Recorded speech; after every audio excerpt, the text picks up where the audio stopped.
હતા એ ઉઠી ઉઠીને વામનને પ્રણામ કરવા લાગ્યા. બલીને એમ થયું કે આ મોટા મોટા આટલા મોટા વિદ્વાનો આને પ્રણામ કરે, જરૂર આમાં કાંઈક રહસ્ય. એની પત્ની વિંધ્યાવલીને કહ્યું, ચાલ આપણું ભાગ્ય ખુલી ગયું. દરવાજે આવી ભગવાન વામનનું સન્માન કર્યું, સ્વાગત કર્યું. યજ્ઞ સિંહાસન સુધી લઈ આવ્યો બલિ અને પરમાત્માને બેસાડી ચરણ ધોયા. પોતાના સમગ્ર પરિવારને વિષ્ણુ ચરણનું જલ પાયું છે. વિષ્ણુ તીર્થોદકમ દિવ્યમ જઠરે ધારયામ્યહમ અકાલ મૃત્યુ હરણમ સર્વ વ્યાધિ વિનાશનમ. પરમાત્માના ચરણનું જલ પાયું અને બહુ વિનય વિવેકથી બોલ્યો છે, ભગવાન તમારા જેવા પવિત્ર બ્રાહ્મણો વિના નિમંત્રણે કોઈને ત્યાં જાય નહીં. આપ મારે ત્યાં વિના નિમંત્રણે આવ્યા. મહારાજ પૂછાય તો નહીં, પણ તમે શું કામ આવ્યા છો? મારા તમારું આગમનનું કારણ?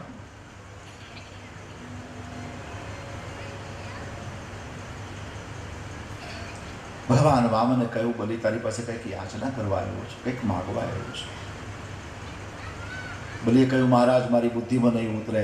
તમારા જેવો કોઈ બ્રાહ્મણ કોઈની પાસે ભિક્ષા માગે મારી બુદ્ધિમાં કેમ ઉતરે? અને છતાંય મહારાજ માગવા આવ્યો તો માગો, તમને શું આપું?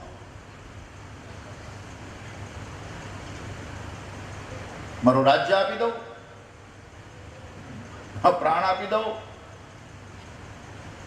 મારી સંપત્તિ તમારા ચરણમાં ન્યોછાવર કરી દઉં? એ મહારાજ, પ્રાણ માગશો તો મને મુક્તિ મળશે.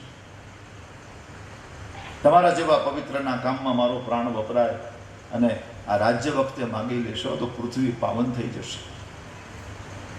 અને મહારાજ મારી સંપત્તિ માંગી લેશો તો મારી સંપત્તિનું શુદ્ધિકરણ થશે.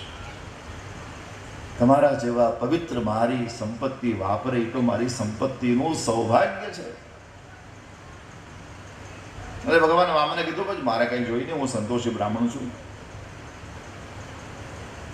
આ બધું મારે શું કરવું?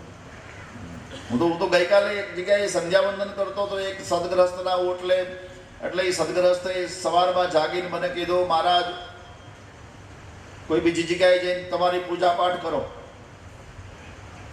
એટલે મારી પોતાની સંધ્યાવંદન કરી શકો એટલી જમીન મારી પાસે નથી.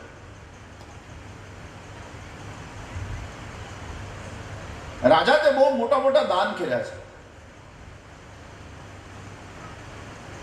તો હું પૂજા પાઠ કરી શકું એટલી મારા પગથી માપીને 3 ડગલા પૃથ્વી મને આપી દે. બહુ નાની માંગણી છે મારી. અત્યારે તો બહુ મોટા મોટા દાન કર્યા. અને પછી એવા વખાણ કર્યા ભગવાન વામને, એવા વખાણ. ભગવાન વામને કીધું, બલિ ધન્ય તને, તે કેટલા મોટા મોટા દાન કર્યા. ધન્ય તારા પિતાને મહારાજ વિરોચન, એણે બ્રાહ્મણને આયુષ્યનું દાન કર્યું હતું. બલિ ધન્ય તારા દાદા પ્રહલાદને, જેના માટે સ્તંભમાંથી ભગવાન પ્રગટ થયા હતા. ધન્ય તારા પડદાદા હિરણ્યકશિપુ મહારાજને, કે જેણે ત્રિલોકી ઉપર વિજય મેળવવાનો પ્રયાસ કર્યો હતો. આ બધા બહુ વખાણ કર્યા, બહુ વખાણ કર્યા.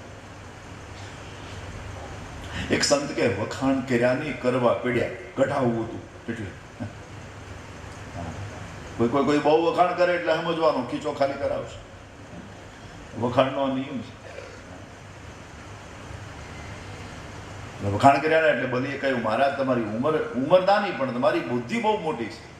વખાણ કર્યા એટલે